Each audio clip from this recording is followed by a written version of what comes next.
हिंदुस्तान में ये ताज्जुब की बात है कि हमारे देश में 5% जो लोग हैं उनके पास 60% संपत्तियां हैं, और जो बॉटम 50% जो लोग हैं देश के 140 करोड़ में से मैं गणना करूं तो जो 70 करोड़ लोग जो नीचे वाले हैं उनके पास मात्र 3% देश की संपत्तियां हैं।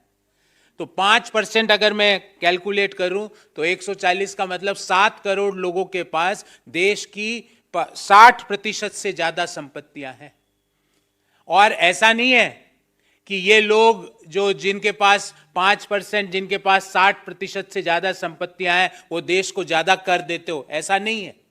कर हम जो बॉटम 50% के लोग हैं, जो मिडिल इनकम ग्रुप और लोअर इनकम ग्रुप है, अगर हम कर की बात करें तो जीएसटी में हमारा कंट्रीब्यूशन 64% है। अबे जाहिल युवा और नामर्द युवा और बेवकूफ़ माँ बाप, आप लोग इतना नहीं समझते हैं कि देश में हिंदू मुसलमान करने से मुख्य मुद्दा भटक रहा है। उस पे सवाल नहीं कोई कर रहा है, वो सवाल सिर्फ उठाता है कांग्रेस पार्टी। और ये रिपोर्ट में देख के आश्चर्यचकित हो गया कि अगर मुझे मेरे परिवार को तकलीफ़ है, दिक्कत है तो 10,000, 20,000, 50,000 का लोन बैंक से नहीं मिलेगा। चप्पल घिस जाएगा लेकिन नहीं मिलेगा।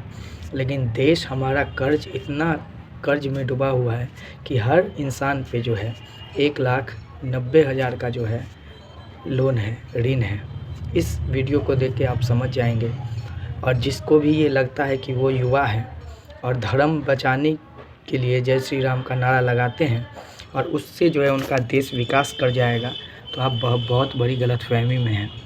आपको समझना चाहिए कि आप देश में किस तरह से जी रहे हैं। अभी तक सभी भारतवासियों को रोटी, कपड़ा, मकान तक जो है मुहैया नहीं हो रहा है। तो हम हिजड़ा हुए ना, नामर्द हुए ना, चूतिया, जाहिल, बुज़दिल हुए ना, कि हम ये समस्या पे बात करने के बजाय हिंदू मुस्लिम पे बात कर रहे हैं। तो मेरा दिक्कत उन्हीं लोगों से है जो अपना अधिकार और अपने घर के माँ बाप को भगवान मानने के बजाय किसी इंसान के मूर्ति की पूजा करते हैं और उसे अपने माँ बाप से बड़ा मानते हैं, और वो जो बोल देता है उसी का राग लापते रहते हैं। बेकार है ऐसे व्यक्ति पे। मुझे ऐसे देश में जीना ही नहीं है जहाँ सबको रोटी, कपड़ा, मकान मिलने में भी दिक्कत हो और समस्या से जूझ रहा हो। ऐसी समस्या से कब बदलेगा हमारा देश? 73वां गणतंत्र दिवस मना लिए हो, शर्म नहीं आती है?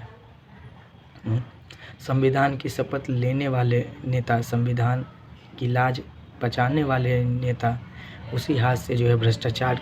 मतलब जो बॉटम 50%, जो 3% देश के एसेट्स को होल्ड करता है, वो देश के जीएसटी में 64% पैसा देता है, और जो 5% जो देश के 60% संपत्तियों को होल्ड करता है, वो जीएसटी में उनका कंट्रीब्यूशन मात्र 3% है।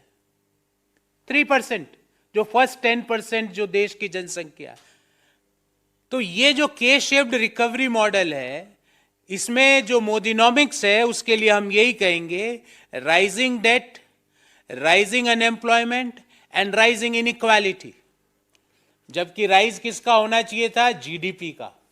राइज किसका होना चाहिए था? पर कैपिटा इनकम का। राइज किसका होना चाहिए था कि हमारी रेटिंग जो हंगर इंडेक्स में है वो हमारी रेटिंग मतलब बढ़नी चाहिए थी, नीचे आनी चाहिए थी।